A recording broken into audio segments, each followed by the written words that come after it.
Hello, everyone. Took my earbuds out. I don't need these. Welcome to another Wednesday meditation session. I'm Keith. I'm your meditation teacher.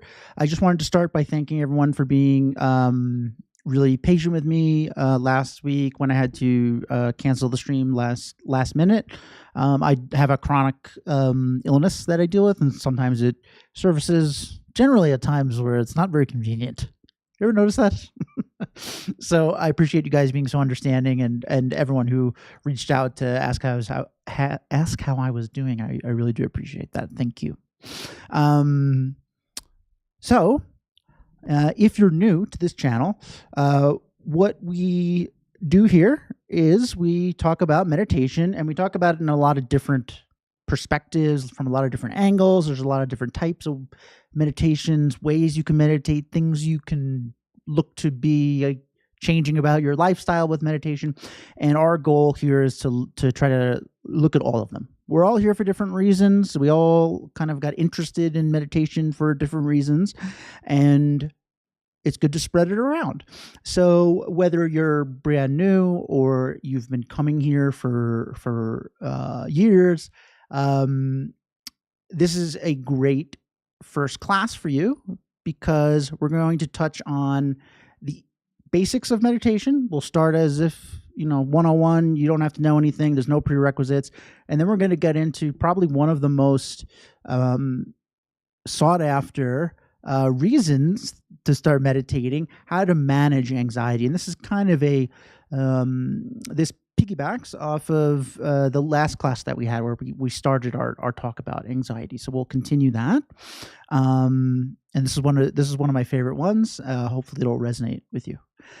So if you are brand new and you do have questions as the live stream is happening, I do encourage you to chat in the chat box. You can see some people chatting right now. This is the best way to get your question answered. You do not need to wait for me to be like, it's question time. Go ahead and ask. Take advantage of the fact that this is live. I will stop what I'm doing and answer your question. And this is a great way to make sure you're connecting with what I'm saying, right? Maybe this analogy didn't work for you. I'll try a different one. So don't be afraid to ask questions if you'd like to. And if you don't feel comfortable doing that, or you forget and you think of a question later, I will give everyone my email, and you can always email me any questions that you have as you're meditating on your own. All right. So we're going to get started. And as I mentioned, we always get started the same way here, where you get started by asking, what is this meditation thing? And we hear this word, whether, maybe you're brand new, but this word meditation is out there, and it's becoming a little bit more ubiquitous, right? So what is it? What does that word even mean? When we think about meditation, there's an image that comes to mind. It's the emoji that you see on your phone. It's somebody cross-legged, eyes closed, maybe their hands are like that or something like that. This is our kind of like visual image of meditation. Right? And this is a way to meditate. You can meditate sitting down on a floor with your eyes closed. Right? But this is just a way to meditate. It's not the only way. It's not like, well, if I don't sit down on the floor with my eyes closed, then it doesn't qualify as meditation, because the definition of meditation goes beyond a seating position, right? So meditation is a technique that is used to train your mind to become familiar with something. So this word, familiarity, is extremely important when learning about meditation, how your mind works. It's kind of at the core of all the things we're doing here, right? Now, we don't go around saying things like, I'm familiarizing my mind with, jumping rope, right? But that's what's happening, right? We don't think of it like that, but our mind is constantly learning things. It's constantly becoming familiar and more familiar with the things that we've learned, right? To the point where those things start to come a little bit more naturally to us. And that is kind of the superpower of us humans, of being able to train our mind to become familiar with something. The more familiar we are with something, the more easily it shows up, for good and for bad, right? Now, we can kind of see how this works with thinking about any sort of physical endeavor, whether we're running, a training program, what we do for work, riding a bike, tying our shoe, all these things that are pretty familiar to us maybe at this point. They weren't always like that, right? And the only difference in between them being I don't know what to do, how do I tie my shoe, and to now where we can do it upside down, it's just practice. It's just familiarity. You become so familiar with the mechanics, both physical and mental, of tying your shoe or riding your bike or whatever, that it doesn't take as much effort for you to do it, right? It's a bit easier, comes more naturally. So this is what we're doing with meditation. This is the gift of meditation. It is a way where we get to dictate what we want to be familiar with, right? So think about being relaxed. This is a very common reason that people get involved in meditation. They want to be more relaxed, less stressed. Meditation is not creating relaxation. It's not like if I meditate, then relaxation comes to me. What it is doing is it's teaching you to become really familiar with your relaxed self, your relaxed mind, right? This version of you that is calm, cool, collective, thinking objectively about things. I know that you might be thinking, well, I don't know where that portion of me is. I sure would like it to show up, but it's in there, right? If we think hard enough and we're honest with ourselves, there's times where we're really relaxed, we're really calm. And so we have that ability. It's in us. We don't have to go get it. Meditation is just a way of becoming so familiar with that thing you already have that we don't have to try so hard to have it show up, right? Now, I mentioned this kind of works both ways, good and bad, right? So if we think about something like anxiety, we're going to talk about today, or anger, those are things that we don't really have to try hard to have surface, right? We don't have to try to get angry. Somebody says something or something happens and we just get frustrated. We don't have to stop and try to, hold on a second while I get angry. No, never happens. But patience, right, which is kind of on the opposite end of being frustrated, we do have to try at that. Sometimes we actually have to, I need a minute, I need a minute to just kind of think about things. We have to pause. We need to take a moment to have this feeling, this, a patience surface for us, right? Now, this isn't because we're naturally angry or something. We just had more practice getting annoyed, right? In the course of our life, we've probably gotten annoyed more than be really patient in tough situations, right? That's just kind of how it is. And so our mind is used to it, and your mind does what your mind is familiar with, right? So our goal with today and all meditation, no matter what type you're doing, is you're beginning to choose what you want your mind to be super familiar with, right? Do you want your mind to be more familiar with patience than frustration, right?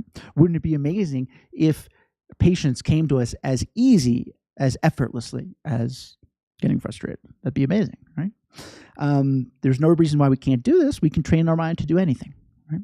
Our mind is a learner, right? And we're its teacher. So we're going to teach it some good stuff.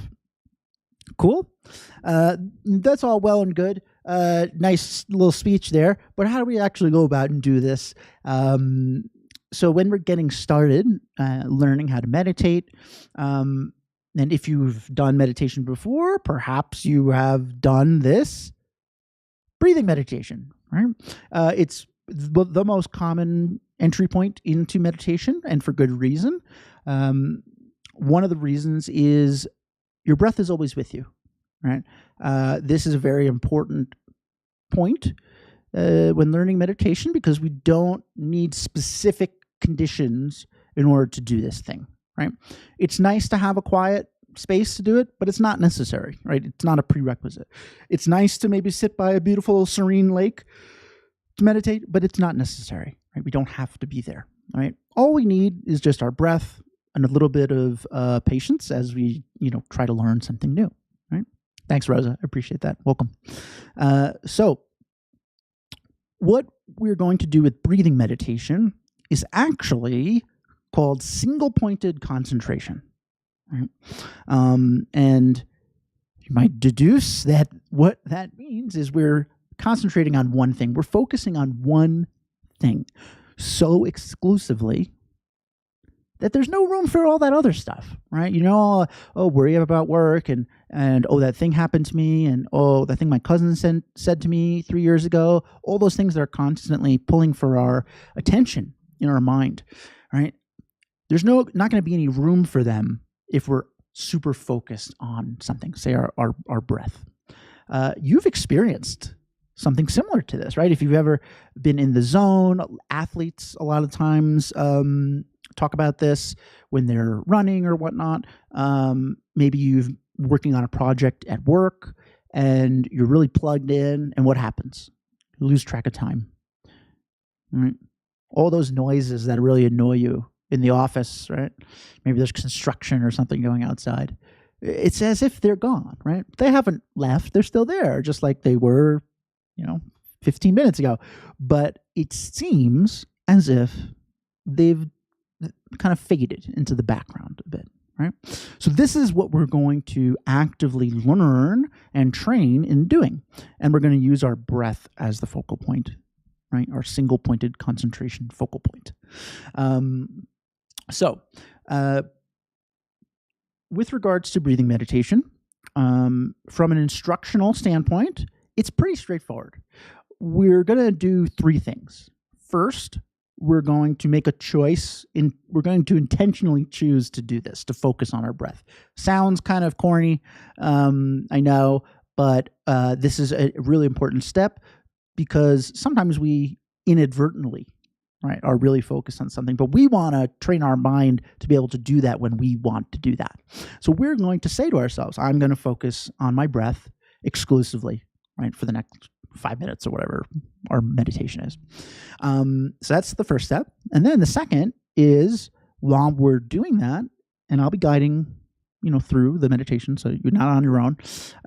Anytime you notice that your attention is drifting a bit, you're thinking about the project you got to work on tomorrow, right? Or what you got planned for the weekend. I don't know, right? Or something that happened earlier today. Whenever your mind tries to go there, we're just going to be like, not right now. That's what we say, right? Not right now. We're not annoyed. We're saying, not right now.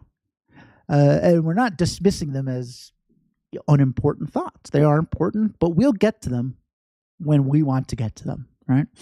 We're trying to teach our mind that we're driving here. We're in control. So we're just going to be like, not right now. And then the third step is we're going to bring our attention back to our breath. That's it. So we're choosing to focus single-pointedly on our breath. We're noticing whenever our attention drifts, even slightly, doesn't matter. We're going to be like, not right now. And then we're going to bring our attention back. We're going to do that loop as many times as you need to. And over time, you're going to be able to stay settled single-pointedly on your breath longer. And the busyness in your mind is going to dissipate a little bit. This is often called pacifying your mind, right? This is a form of meditation that aims to pacify busyness in your mind. Cool? All right. So let's do that. And as I said before, while sitting on the floor is a way of meditating, you don't have to do that. I'm sitting in a chair. You can see it. You too may be sitting in a chair, and that's fine. Perhaps you would like to lay down. You can be in any seating arrangement you like, right? There's no requirements, right? The only thing I would suggest is to find some sort of a seat that is relatively comfortable. You don't want to be going into this incredibly uncomfortable if you can help it, but it doesn't matter if you're sitting on the floor or not, right? Okay. Um, and I'm going to guide us through this. Be about 5 minutes, not very long. So go ahead and close your eyes, and let's do a little breathing meditation together. Okay.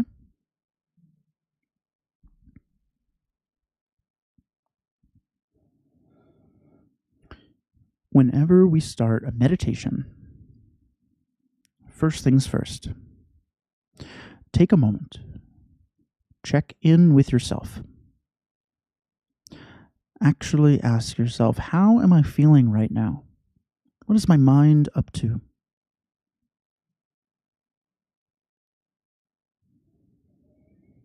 Maybe you're feeling tired. You had a long day. Maybe you're feeling energetic. Maybe you're a little melancholy. Maybe you're happy. Whatever it is perfectly fine. We're not doing anything about it. We are just practicing noticing. Taking note of what's going on in our own mind. This is a technique called mindfulness. It's something we talked a lot about in our last class.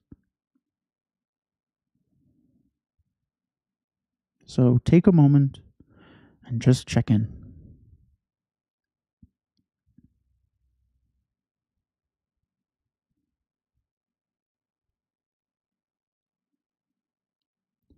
Having done that, you can now make a choice. You can choose to focus single-pointedly on your own breath. Breathing in, breathing out, very gently and very naturally.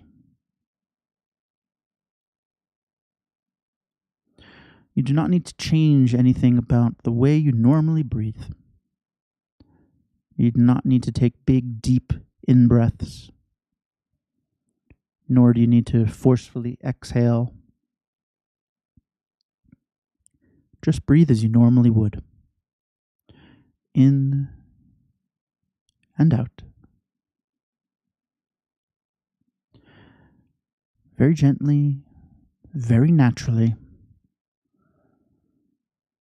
as you begin to relax into your chair, your cushion, whatever you're sitting on or laying on. Feel yourself sink into it just a little bit.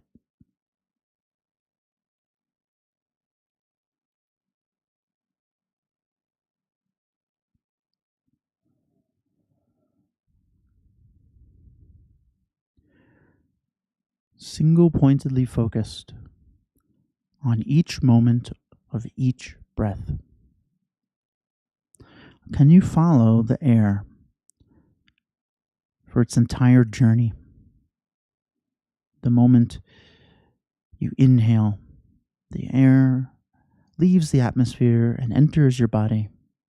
Can you follow that?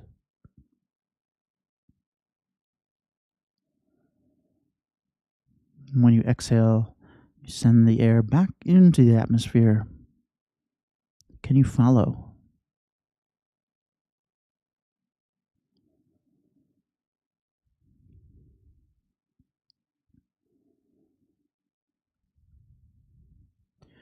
Breathing in and out, gently, naturally.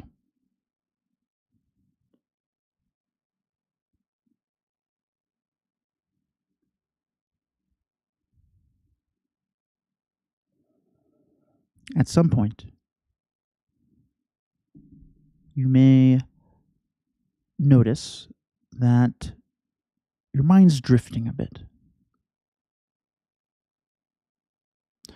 Maybe you're thinking about something that happened earlier today. Maybe you're thinking about something you have to do later, after this class ends. Whenever you notice that this has happened, no big deal. We can just say, not right now, to those thoughts. We'll get to them later. And then guide your attention back to breathing. In and out. Gently, naturally.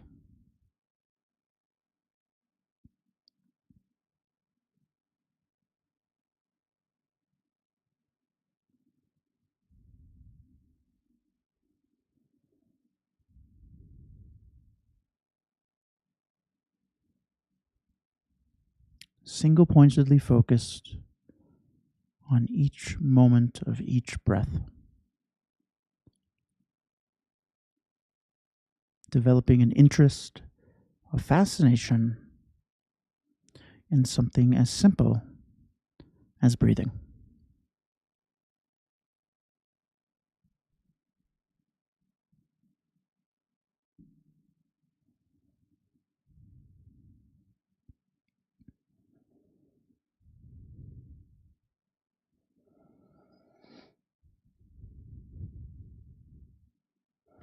This process of choosing to focus single pointedly on your breath, noticing when your attention drifts, and being able to guide your attention back to breathing. That is meditation. You are meditating right now. You are training your mind to be calm, to access its natural peaceful state. You're training your mind to focus on what you want to focus on.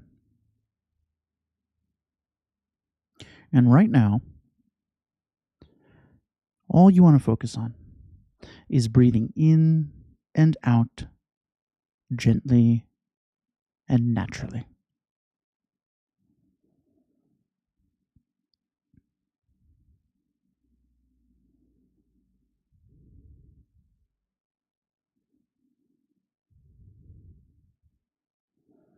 So just for the last few moments, I'd like you to just enjoy sitting here, breathing. You don't have to think about anything else. Just take a little time to yourself.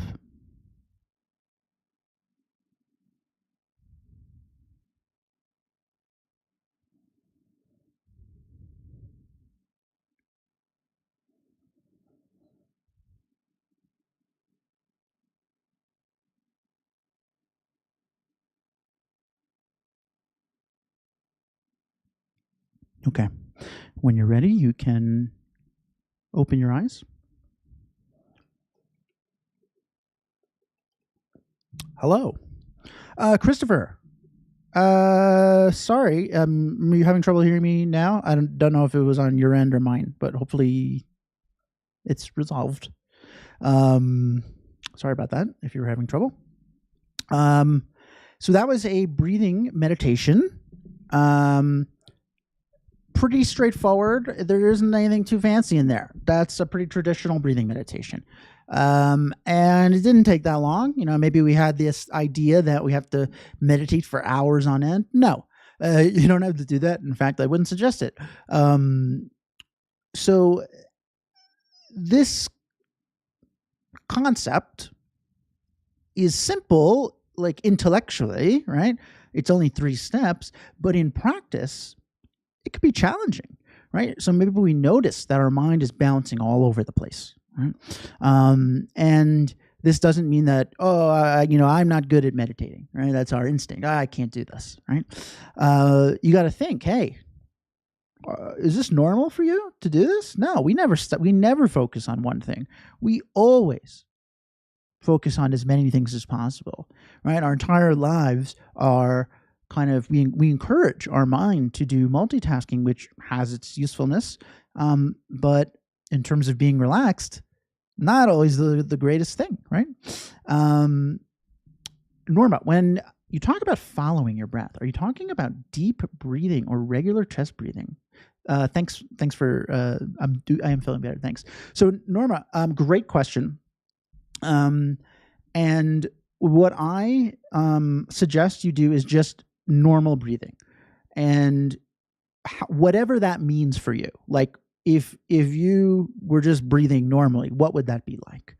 The reason is that you don't need to change the way you breathe to do this. And if I'm here being like, I want you to take a big deep breath in and out, like, then you're concentrating on that specific instruction. And I want you to just concentrate on your breath, right? So just regular chest breathing. Don't have to think about it too much. Just whatever comes natural. If it's, breathing through your nose and out your mouth, through your nose and out your nose, mouth in through your mouth, whatever it is, that just do that, and don't think anything more of it. Right? Great question. Mary. Yeah. So, Mary, I'm sorry that your neighbor was slamming their door. But interruptions like that can actually be really good when we're meditating. There's this desire to have perfect silence when we meditate, right? No one bother me, right? Nothing, right? I need this perfect conditions. I don't know about you, but my life is not that. There's noises all the time. And if we start to only be able to do this in times where those conditions are perfect, well, it's gonna be few and far between.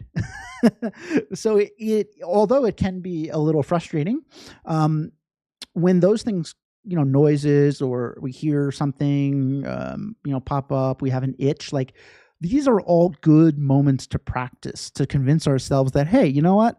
I can, even though I got a little distracted, I can get back on track, right? Perfect. That's what we want to do. The goal here is not to never get distracted, right? That is not the purpose. The goal of meditation, practicing this, is to begin to become more aware of when we are being distracted and just pull ourselves back. That's it. Right? Cool. Hopefully the door slamming has settled down. Cool. So that was a little breathing meditation. There's a lot of other types that we do. We try to mix it up here. So, come on back next time and we'll do something a little different. Maybe like a counting meditation is something that, maybe I'll do that for our second meditation, a counting meditation, because it's good for anxiety. I will do that. Great. Okay, so let's shift gears slightly, and we're going to talk about anxiety. And as I said before, this is a continuation of sorts of the previous class that we had. And in that previous class, we talked about how to start to understand what our mind is going through in the process of I'm okay to, whoa, I'm not okay, I'm anxious, right? Because it seems instantaneous, but there's actually some nuance there. So if you did miss that class, I do encourage you, you can just on my YouTube channel, you can go and check it out. It'd be a great foundation for what we're going to talk about today, though it's not necessary for you to do that. But just in case you're interested, the kind of gist of it was that we want to start to train this mindfulness technique, right? Mindfulness is a word we hear constantly. It's very buzzwordy, and sometimes the meaning can be a bit nebulous. So what I consider to be mindfulness is an active awareness of your own thoughts on a moment-to-moment basis, for the purpose of being able to respond skillfully, right? And that's really important when we're talking about anxiety, because anxiety and, other negative, mind states, whether it's being frustrated or whatnot, they're kind of like little forest fires, right? They start as a little flame, which is pretty manageable for us. But if they go unnoticed, they start to spread. And it becomes a lot more difficult to manage a fire that has spread throughout the forest than one little flame. And so our first kind of line of defense for anxiety, anxious thoughts, is actually recognizing early on when those are starting to happen, right? So again, just a little recap for anyone that missed it, but I do encourage you to check that class out. It's a good one for if you're interested in using meditation to help with anxiety. So this week's class is like, okay, cool, I've recognized it, but now what? Right? How do I manage this? Right? I'm feeling anxious. How do I manage this? What do I do? Right? And there's 2 steps that we're going to talk about today, 2 kind of meditation related steps to help manage anxiety. And just in case you are not somebody who identifies as being anxious, these steps work for just like negative kind of mental states in general, right? So I will be using anxiety as the example, but it can be used for being frustrated or jealous or lonely or whatever, So the first of these 2 things we're going to talk about is a word that nobody likes. Nobody likes. And it's called acceptance. And when I say acceptance, I don't mean that you're like, I love being anxious. Because look, it's not a very pleasant feeling. And no one's going to be arguing that. But what I mean by practicing acceptance or patient acceptance is kind of the more formal way of thinking about it, is not trying to wish it away, right? It's an acknowledgement that it is happening, right? And that's okay, right? You don't have to like it, but it's not like, please, I wish this would go away. Why does this always have to happen to me? Those thoughts that happen. We want to try to interrupt that a little bit by just acknowledging what's actually going on. Right? And I will be completely honest with you. As many of you know, I got into meditation, it was like 15 years ago, for clinical anxiety and depression. And this part, I was like, nah, I don't know if I'm doing that. Yeah, very cynical. Yeah. I was like, it's corny. I'm not doing this, right? But when I got over myself there, I realized that this is actually a very important step and has been very instrumental in me being able to help with my own anxiety. And so what I mean by this, like how we actually go about practicing patient acceptance with regards to our anxiety, is we're going to change the way that we talk about our anxious self a little bit, right?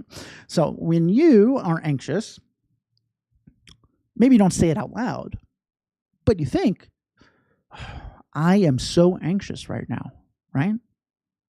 When we recognize that we're anxious, that's what we say. I am so anxious right now, right? And this phraseology, is that a word? I think so, is interesting because we are making a link between I, self, the entire being that is me, and anxiety, right? To see the power of familiarity, right? We've talked about familiarity and how that's kind of at the core of what we're doing here. The more we make this connection, right? The first time we get anxious, it's not that big of a deal, but you know what? Then we start to say the same thing over and over again, and our mind makes a connection. I am anxious. Like I am inherently this thing, right? It's this concrete aspect of me that is not changeable. Okay? So one really important step with regards to managing anxiety is to start to change how we talk about ourself and our anxious self. So instead of saying I am anxious or I am so anxious right now, what if we said something like, my mind is experiencing some anxious thoughts? It's a very slight difference, right? It's very subtle, but there is a very large implication here. We are removing I from this. My mind, this mind, right, of mine, it's experiencing anxious thoughts as minds do from time to time. This is not a reflection on me at the core of me, this concept of I that we have. it's kind of like a passing storm, right? This, again, I know maybe it sounds corny. I thought so too. But it actually is really helpful. And if you kind of take it seriously and start to practice doing this, even just doing this starts to chip away at the potency of anxiety. I for the life of me, I can't remember who said it, but somebody in chat once said that they like to say, my mind is experiencing technical difficulties. And I love that. I thought that was incredible because it's a little lighthearted, right? It's starting to chip away at this thing that is very, it's very acute, catastrophic event for us, right? We're making it's a little lighthearted jab at it, right? So actively saying these things as, kind of maybe unhelpful as it might seem, give it a shot because I thought so too, and it actually has been really helpful for me. So the next time you're noticing that you're have some anxiety, you can just say, my mind is experiencing some anxious thoughts. My mind has some technical difficulties. Whatever you want to do, put your spin on it, but just say it, and then that's it, right? We're just practicing getting used to accepting, acknowledging, right? Great. Andre, I was doing a course today and they said the same thing about labeling the feeling or emotion. Yeah. It's, one thing I really love about this work with meditation is it's more simple than it seems, right? Our mind does what it is used to doing. And if we train our mind to think of ourselves as an anxious person, well, then our mind's going to jump there very quickly, right? So when we label things like they were talking about in your course, that's really what's happening. We're making a connection from our mind to this thing. Maybe we have a fear of flying, right? Flying equals scary, right? And so even just the thought of it can be fearful, right? All because of this label that we're making, right? So it's a really interesting and important step. Cool. Thanks. All right. So changing the way we talk about ourselves, our anxious thoughts is really important, right? So acceptance. After we do that, right, what we want to kind of move towards is what I'll call creating space. Right? And similar to, the whole concept of familiarizing our mind, we don't really talk like that. When I'm talking about space, I'm talking about mental space, like space in our own mind. But we can use a example of physical space to see like how this is important and why this is important for managing anxiety, right?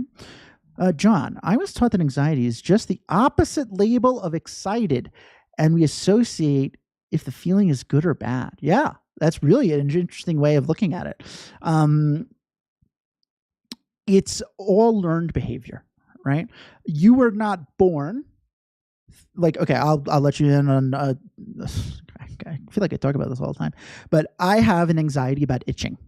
Okay, like a phobia or whatnot, and you're probably like, that's strange. I know. But that is my thing or one of them.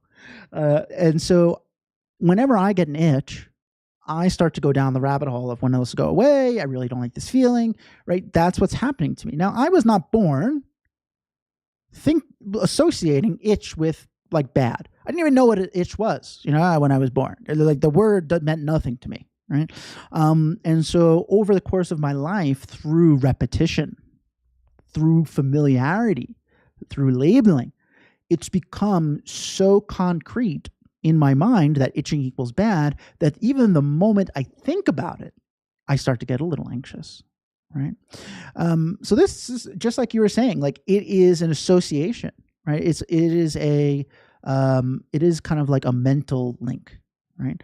Which is good news. Because if it's trained behavior, we can train in a different way, right? If it was inherent to us, we had no, way of managing it, well, that wouldn't be as empowering, right? So this is a good thing, right? Even though it might not seem like it at the time, I know. Great, thank you. Okay, so space.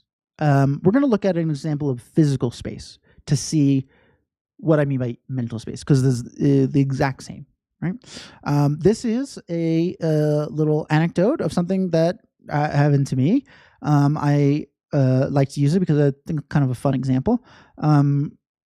My wife and I, thanks, John, I appreciate that. My wife and I were vacationing in Montana. We love the mountains. I live in Colorado, and we went there on a little kind of retreat. And we were sitting in this gorgeous, wheat field. I don't know if you've ever been to Montana, but they call it Big Sky Country. You can see for miles. It's absolutely incredible in vistas there. And we were in this kind of open field, and we were looking at the mountains. And over that mountain range, which was miles and miles and miles away, I don't know how to calculate something like that from where I was standing, but it was pretty far. I'm not walking there. We saw some dark clouds over the mountains, right? Storm clouds, like dark clouds. And we started to see little flashes of lightning, right?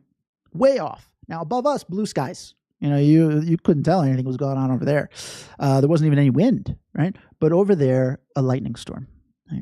And so lightning storm, pretty scary when you think about it.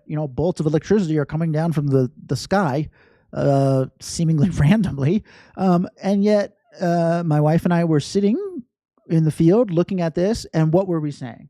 We were like, whoa, did you just see that? How cool. I just saw a bolt of lightning. That was so cool, right? We've all been there. We've all kind of gazed upon a lightning storm in the distance, right? We're looking at something that is pretty fear-inducing with interest, right? Fascination, not fear. Right? That's not our emotion at that time, right? Probably because it's a little far away. There's space between us and the storm.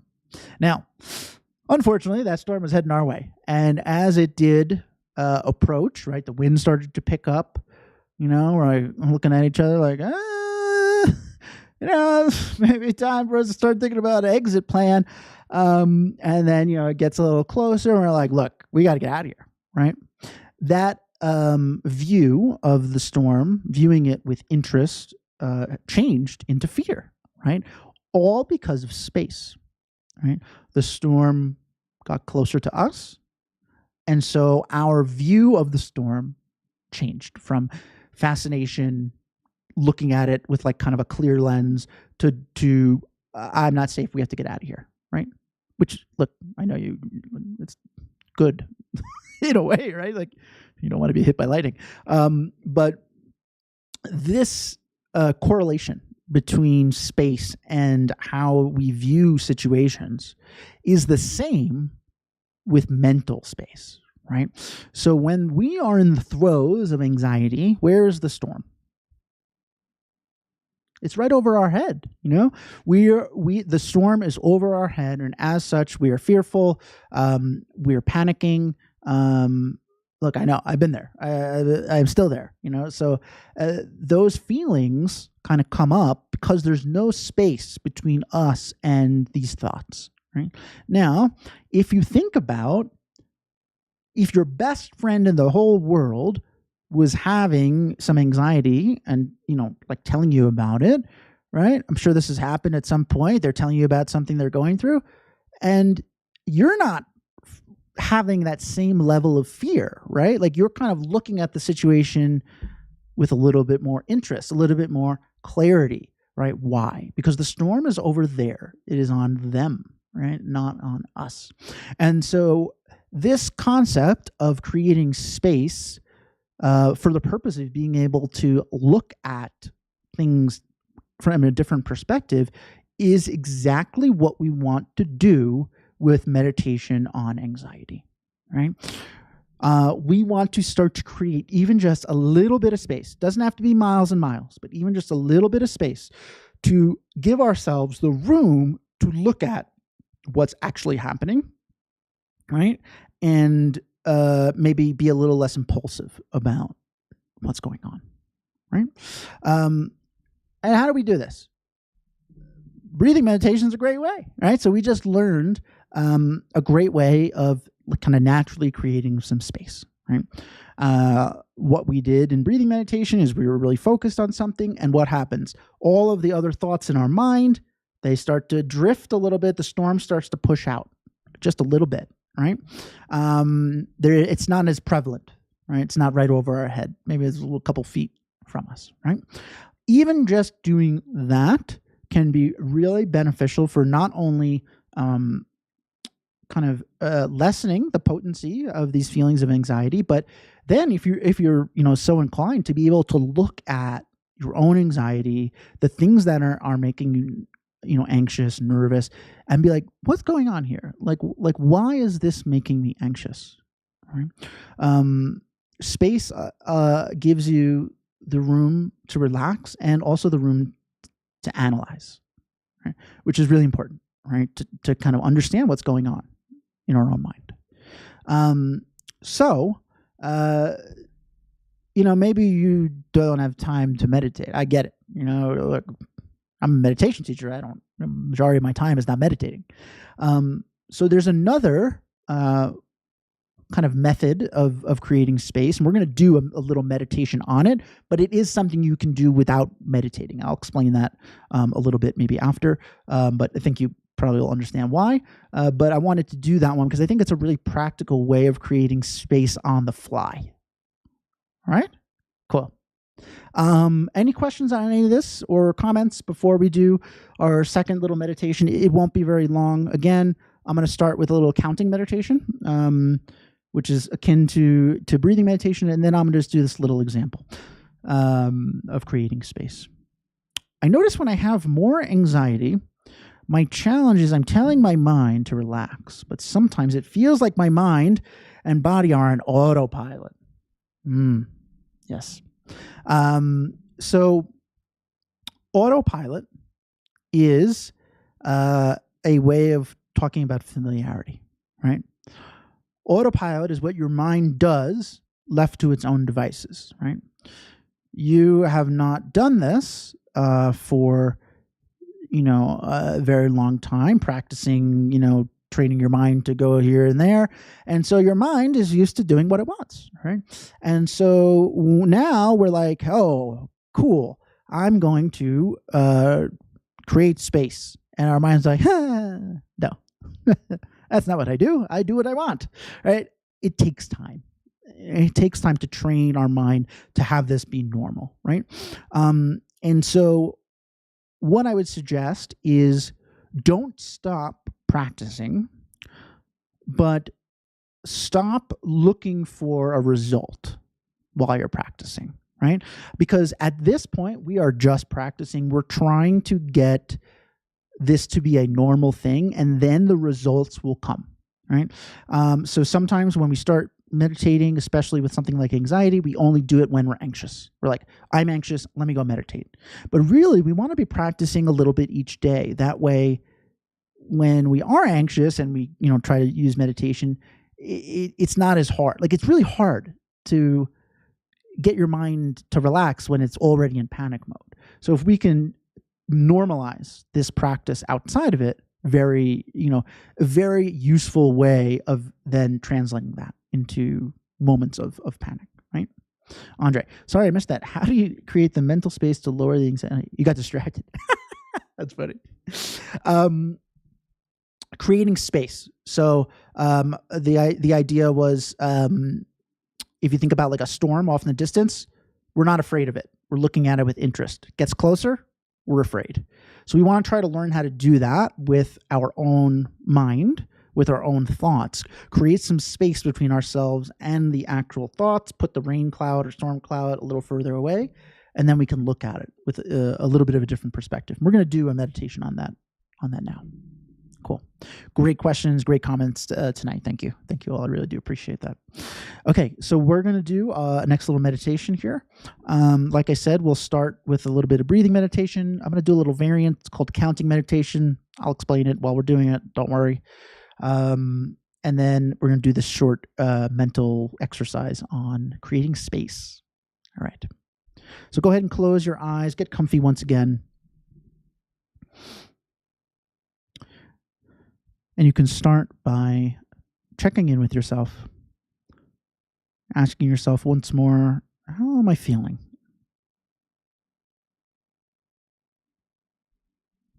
We're not doing anything about it. We're just noticing.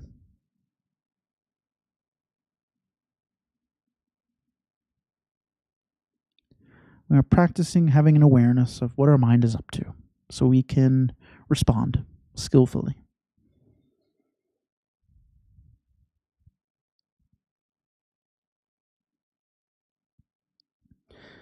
And having checked in, we can now, once again, just for a little while, turn our attention to our breath, single pointedly focused on breathing in and out in a very natural way, whatever comes natural to you. Just breathe like that, in and out.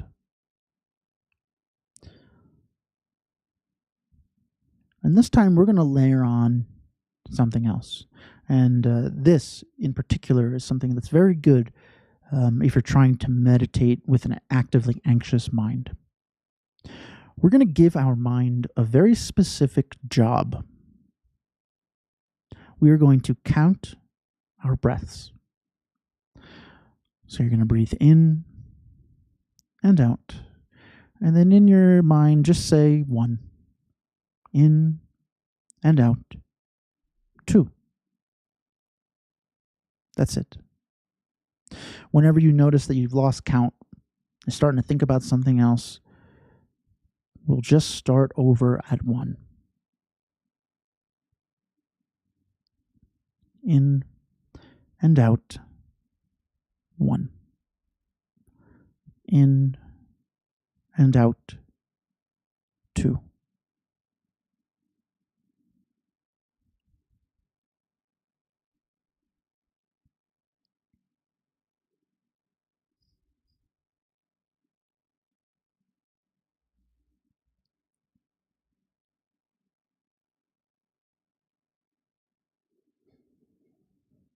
Every once in a while, just check in. If you've lost count, thinking about something else, no big deal. You can just gently put those thoughts aside and let's restart counting our breaths.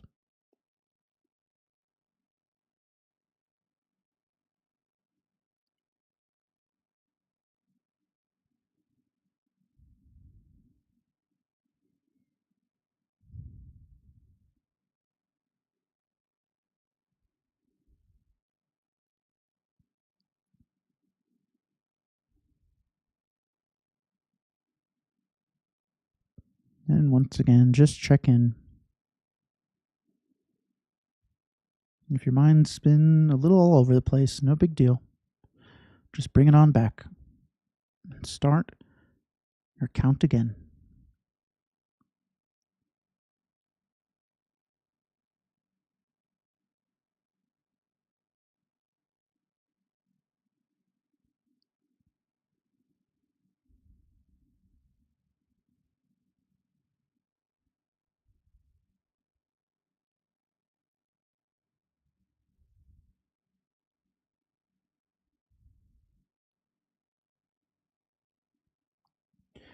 So, having spent a little bit of time doing some breathing meditation, some counting meditation, maybe we're feeling a little bit more relaxed, even just slightly, even microscopically.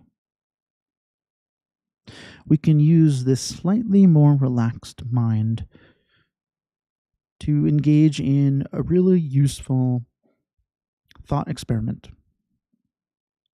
about creating space. So you can just follow along and enjoy.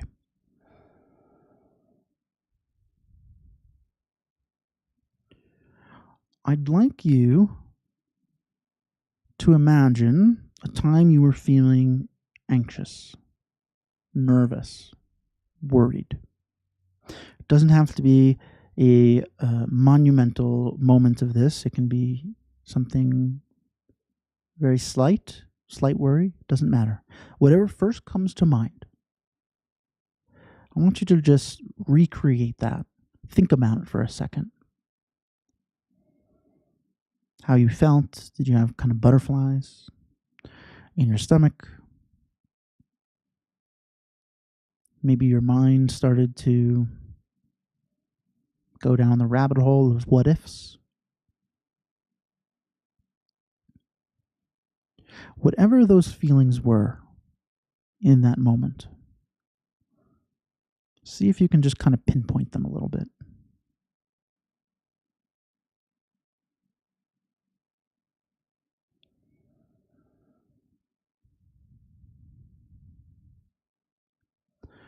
This exercise can be uncomfortable because those feelings are uncomfortable.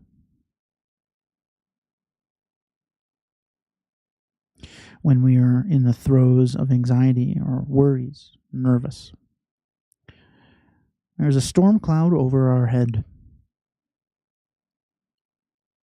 and we can't see anything other than that cloud. So we want to create a little bit of space. And there's an interesting way we can do this. I'd like you to now imagine your best friend in the whole world, whoever that is. Just bring them to mind. Picture them. And I'd like you to imagine that you and your best friend are having a conversation and they are telling you about how they are worried, how they are nervous, how they are anxious about the exact same thing that you were anxious about. The thing that you had brought to mind in this scenario, it's the thing that's bothering them. Just imagine it. We're just using our imagination.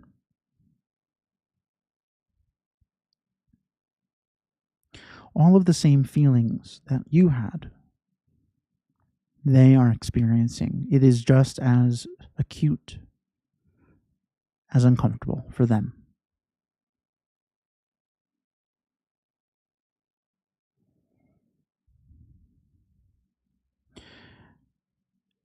And now I'd like you to imagine what advice you would give them. So for whatever this situation you recalled that now your friend is experiencing, what advice would you give them?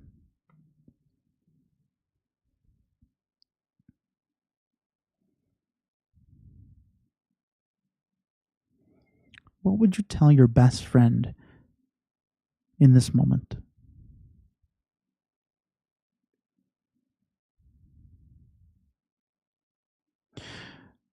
The advice that you give them is almost certainly more reasonable,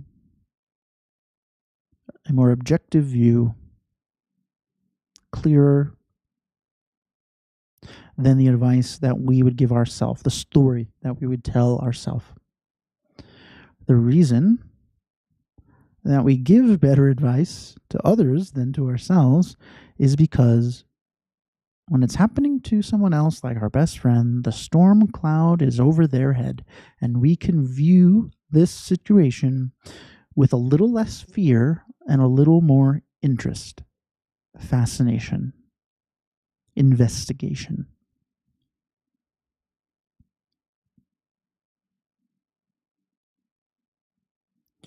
So now, whatever advice you gave your friend, I want you to give that advice to yourself. Tell yourself to do that exact same thing. So the next time that you encounter this situation, you have a little bit of a blueprint of what you might do if you had a little bit more space in between yourself and the problem. There's no reason we can't take this great advice that we give our friend and use it for ourselves.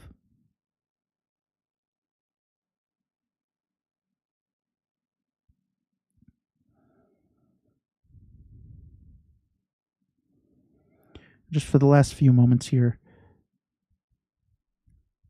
just like you to imagine the benefit of being able to do this regularly. If every time you encountered a situation that made you nervous or anxious, if you were able to do this technique to kind of give yourself the advice that you would give to your best friend, what would that mean for you? How would that affect your day, your week, your year, your entire life?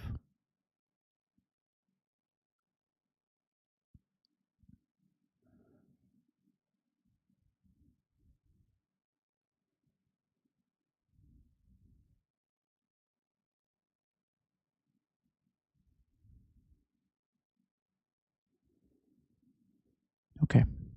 When you're ready, you can open your eyes.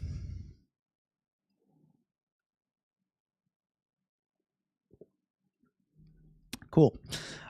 So now we did that exercise in a meditation, but you do not need to do that in a meditation, right? If you can just take a moment to yourself and think, what if my best friend was going through this? What would I say, right? So that's why I really like this technique. It's a way of naturally creating some space just by doing a perspective shift, a little, kind of imagination exercise, whatever you want to call it. It's a great way for getting some insight, disconnecting a little bit, to see if there's another way of looking at this situation. And then you decide what's the best course of action, right? No one's telling you that you have to follow that advice, but this is a way to kind of more objectively see, is there another way of looking at this, right? Is there a lot of personal me being thrown into this, right? Cool. So hopefully you found that to be interesting, thought-provoking, or relaxing. That's our class for today. If you did have a good time, I encourage you to come back. I do this every week, though I will not be here next week.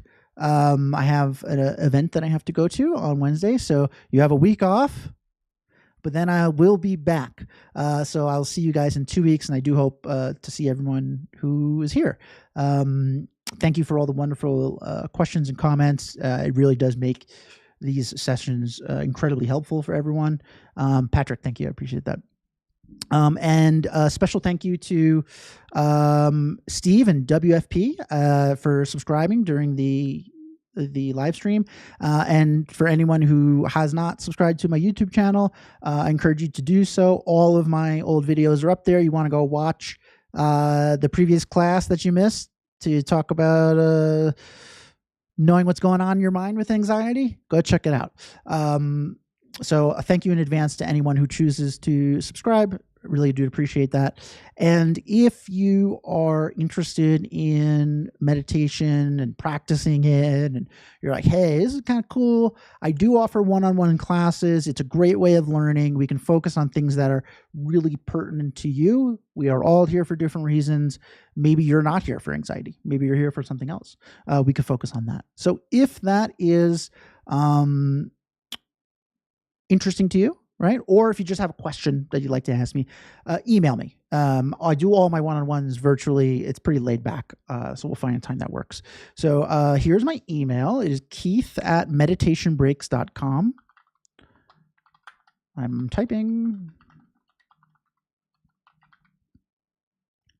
Okay, cool. Yay, spelling, good. That's my email. Email me any questions you have, or if you'd like to talk about setting up a one-on-one or just hear more about it, feel free to reach out anytime.